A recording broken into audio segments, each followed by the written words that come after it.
Hey, y'all, Scott here for MyHeroesThink.com. They sell beautiful 7-inch busts of libertarian heroes Ludwig von Mises, Murray Rothbard, Ron Paul, and Harry Brown. I've got the Harry Brown one on the bookshelf now. Makes me smile every time it catches my eye. These finely crafted statues from MyHeroesThink.com make excellent decorations for your desktop at work, bookends for your shelves, or gifts for that special individualist in your life. They're also all available in colors now, too. Of course, gold, silver, or bronze. Coming soon, Hayek, Hazlitt, Carlin. Use promo code Scott Horton and save $5 at MyHeroesThink.com.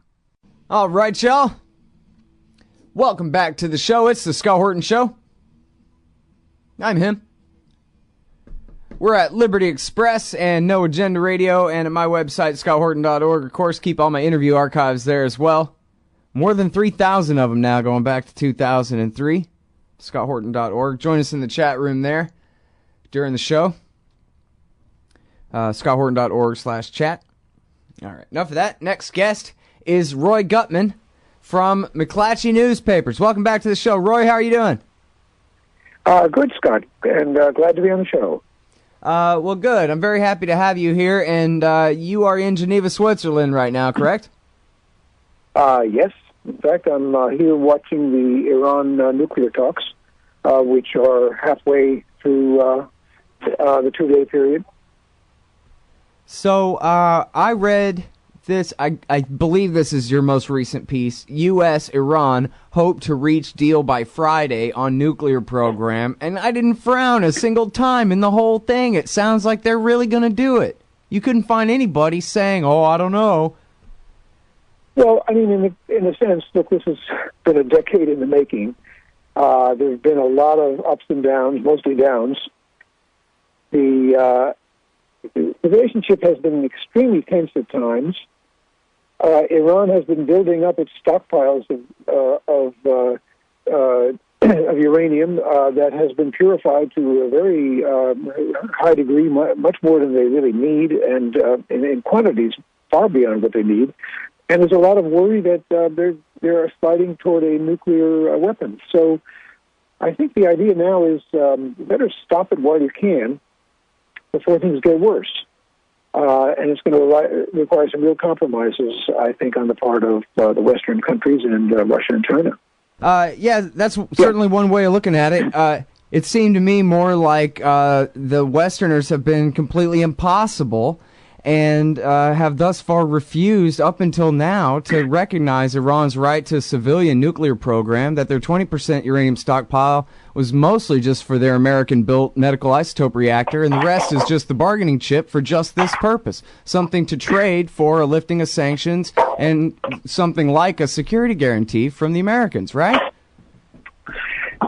Well, you know, that's sort of the narrative that the Iranian government has, and you know, one can understand elements of it.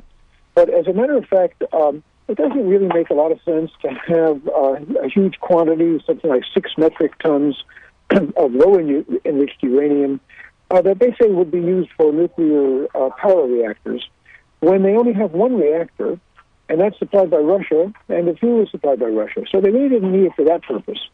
And as for the high-enriched or middle-enriched uranium to 20%, they have a sizable quantity, something like 400 kilos, 400 pounds, I guess it is, 200 kilos. It's not really clear that this is the absolutely needed fuel for that reactor either. In fact, I've talked to experts who say it really is not. So there are a lot of question marks about why the Iranians have carried out this program. And, you know, I've tried very hard this past week to get some explanations, and I don't think that any explanation is going to be complete. But the point is that there are real questions about what Iran has been doing, why it's been doing it, what its goals have been, and how to make sure that Iran's future operations in the field of nuclear energy, or rather nuclear materials, are directed exclusively to civilian purposes. Mm. Well, and that's the whole thing is, for a time there anyway, they were voluntarily abiding by the additional protocol back, 2003 through 5. And it seems like this time I talked with your colleague in profession, I know not for the same publications there, but Barbara Slavin was on the show, and she brought what was at least one version of the Iranian initial proposal, and it seemed like a real substantive thing. And it also seems like from watching the representatives on CNN International and so forth of the American side that, they're quite cautiously, I guess, but quite optimistic too, and seem to think that they're going to be able to work out a deal where Iran, basically the outline of the deal that everybody has known all along, that they'll stop enriching up to 20%, that they'll, limit some enrichment or the number of centrifuges here, that they'll sign the additional protocol or at least abide by it again or something like that, right? And then everybody's happy. And it seems like they seem to be working it out, no? I mean, you're the one who's there. Well, I'm not sure that all that's going to happen tomorrow. Zarif, the Jawad Zarif, who's the foreign minister, was on television, a couple of different channels today, and he was talking about, and everybody's really talking about a first step, a preliminary agreement, one that might cover the next 6 months. It'll have some confidence-building measures. It might require. The Iranians are insisting, and this is really the news here. They've insisted that they have the right, under the development of peaceful nuclear uses, that they have the right to enrich, and they are not going to give away that right, and they're not going to really stop enriching. That doesn't mean that they won't actually do it, but they're going to insist on having those rights. And what is likely to happen in these talks is that right is going to be implicitly recognized by the United States and the other 5 countries who are in. They call this group the P5, the permanent representatives to the UN Security Council, plus Germany, and the P5 plus 1, and. So there's about to be a really major concession made, at least implicitly, that Iran does have the right that it has claimed to enrich nuclear material, and that's that. And the argument the Iranians make is that in all the time that the U.S. and other countries have demanded that Iran cease enriching, and that it turn over all of the nuclear fuel it has to other countries, that Iran has ignored, and under ever-growing international sanctions. That, as a matter of fact, Iran is only instead, because it's rejected that approach, it feels its pressure, but Iran has increased the number of centrifuges, increased its stockpiles, and basically gone straight ahead with a program that, quite honestly, Scott, does not make a huge amount of sense for its own sake, but it might make some sense in the game that has been played. In fact, there's a zero-sum game that's been played between the West, Russia and China, and Iran. So, in a sense, what's going to happen is that the Iranian case, which is recognize what we do, accept what we do, we will actually try to adjust what we're doing to meet your concerns about what our goal is, and you'll see that things are going to get a lot better fast. And but we, the Iranians, need sanctions relief at the same time in order to convince the Iranian people that this is a good idea. And there's a lot of distrust from Iran to the West, and there's a lot of distrust, obviously, from the West to Iran. Mm-hmm. So we're about to enter a period, it seems to me, of trying out this thesis. And one can only be hopeful that this is going to work. But believe me, this is really new territory. Yeah. Well, I got a good feeling about it, and I think that regardless of what any one of us thinks about whether it makes sense for them to continue enriching up to 3.6% or not, that kind of thing, it clearly is something that they're very determined to hang on to, is their right to do so, and probably even their right to actually continue to do so, not just to sort of metaphysically have that right, but they want to continue exercising that right. And it seems to me like trading that for even more inspections when, in fact, all their nuclear material is safeguarded. And back under the old additional protocol between '03 and '05, they had determined, the IAEA had determined, there's no other nuclear material in the country other than what is safeguarded. So as long as we have the safeguards agreement and plus the additional protocol on the one side, then it seems like 3.6%. I'm trying to be objective here, Roy. 3.6% trade-off on the other side. You guys go ahead and continue that, I guess, sort of a thing. That seems like a pretty reasonable deal for both sides to accept and sell to their own hawks back home. Well, yes, you're right. In theory, it is a. There's no question, Scott. This is a departure from the past. Because essentially the Iranians are being told, okay, you're making an argument that you can be trusted, and that you're going to observe all of the safeguards, and you're going to allow the inspectors to do everything they want to do, and you're going to build up. We'll try it for a spin. We'll see if it works. And at this point in the standoff between the other countries and Iran, it probably does make sense to try it. But I have a feeling, quite honestly, of a gamble. Of doing something that hadn't been tried before, and nobody knows if it's going to work. Right. Now, one of the reasons why you, in fact, might be very reasonable in having, in being optimistic here, is that Iran's government has changed in a major way. The election of Rouhani in June, and I actually covered that election, by the way, it's a really major change in Iran's political leadership. And while a lot of people here, reasonably have been skeptical that Rouhani actually can change the direction of Iran's policies, he's shown himself to be a very adept man who has the understanding and the support of the supreme leader, although he obviously has a lot of enemies in the very complex Iranian political scene as well. But, you have, and this is what Zarif, the foreign minister, said in an interview tonight on Christiane Amanpour's program on CNN, that, you have a chance here. You have a new government. The people of Iran wanted a government that really wants to come to terms with the international community, wants to end the sanctions, wants to reach understandings on the nuclear program. You have this chance. Don't throw it away.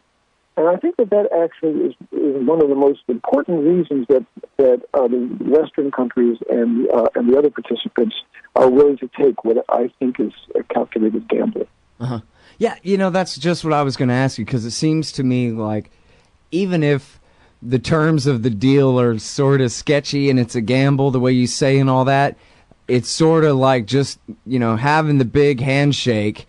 Making any deal at all is a step toward making many more deals and getting terms much more refined to everybody's liking and that kind of thing. But it seems like, one small step for a State Department weenie, one huge step for American-Iranian relations after 35 years of Cold War. When you think about it, the relationship between the United States and Iran, other than North Korea, is really the most strained in the world. And it is really, or maybe Syria right now as well, it is absolutely at loggerheads. The tensions are completely beyond belief. I mean, there is no U.S. embassy in Tehran after 35 years. There's no people-to-people exchanges, scholarships, journalistic exchanges. Everything is sort of reduced to the absolute minimum. And Iran is really an important country. It's not just because it's an oil producer, but it is an anchor in the Gulf. It has very important neighbors. One of its neighbors is Afghanistan, and another is Saudi Arabia. And the Gulf itself is a place that if the war were to come for any reason, and the tensions between Saudi Arabia and Iran have at times led people to think that war is a real possibility. The disaster for the world is just hard to describe.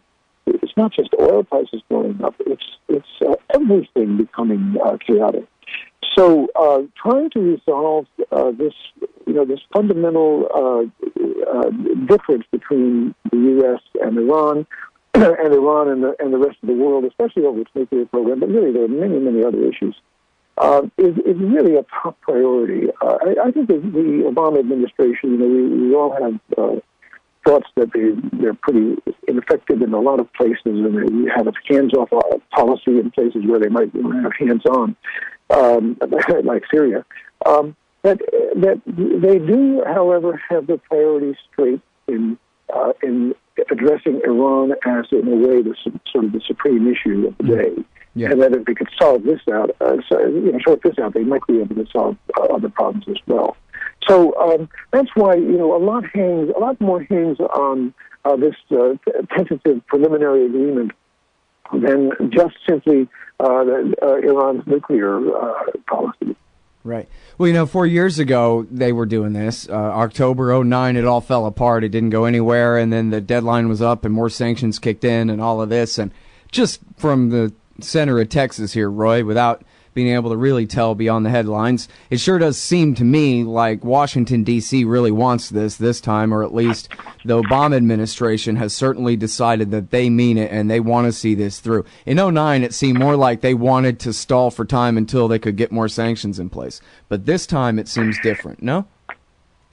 Scott, I did some research on what happened in 2009 because there really and I'm sorry, we're almost out of time too, so go real fast, Roy, sorry. Sure. There was a chance then. I think it was a huge surprise when Brazil and Turkey actually reached what looked like an agreement with Iran, and the administration instead decided to go for sanctions the next day at the UN. Mm-hmm. Why they did it, who knows? I think it was a mistake, but maybe they tried to make up for it right now. Yep, sure seems like it. Hey, listen, thank you so much for your reporting. I sure appreciate it, Roy. Okay, Scott. Nice to talk to you. Take care. All right, everybody. That is Roy Gutman. He writes for McClatchy newspapers. He's in Geneva, Switzerland right now covering the Iran talks. U.S.-Iran hope to reach deal by Friday. McClatchydc.com. We'll be right back. Why does the U.S. support the tortured dictatorship in Egypt? Because that's what Israel wants. Why can't America make peace with Iran? Because that's not what Israel wants. And why do we veto every attempt to shut down illegal settlements on the West Bank? Because it's what Israel wants. Seeing a pattern here? Sick of it yet? It's time to put America first. Support the Council for the National Interest at councilforthenationalinterest.org and push back against the Israel lobby and their sock puppets in Washington, D.C. That's councilforthenationalinterest.org. Fact. The new NSA data center in Utah requires 1.7 million gallons of water every single day to operate. Billions of Fourth Amendment violations need massive computers and the water to cool them. That water is being supplied by the state of Utah. Fact. There's absolutely nothing in the Constitution which requires your state to help the feds violate your rights. Our message to Utah: turn it off.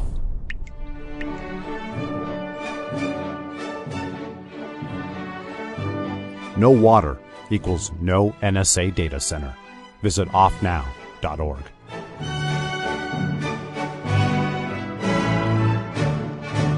Hey, all, Scott Horton here for The Future Freedom, the monthly journal of the Future Freedom Foundation. As you may already be aware, Jacob Hornberger, Sheldon Richman, and James Bovard are awesome. They're also in every issue of The Future Freedom, and they're joined by others of the best of the libertarian movement. People like Anthony Gregory, Wendy McElroy, Lawrence Vance, Joe Stromberg, and many more. Even me. Sign up for The Future Freedom at fff.org/subscribe. It's just $25 a year for the print edition, $15 to read it online. That's The Future Freedom, edited by Sheldon Richman at fff.org/subscribe. And tell them you heard it here. Hey, y'all, Scott Horton here for WallStreetWindow.com. Mike Swanson is a successful former hedge fund manager whose site is unique on the web. Subscribers are allowed a window into Mike's very real main account and receive announcements and explanations for all his market moves. The Federal Reserve has been inflating the money supply to finance the bank bailouts and terror war overseas. So Mike's betting on commodities, mining stocks, European markets, and other hedges against our depreciating dollar. Play along on paper or with real money, and then be your own judge of Mike's investment strategies. See what happens at WallStreetWindow.com.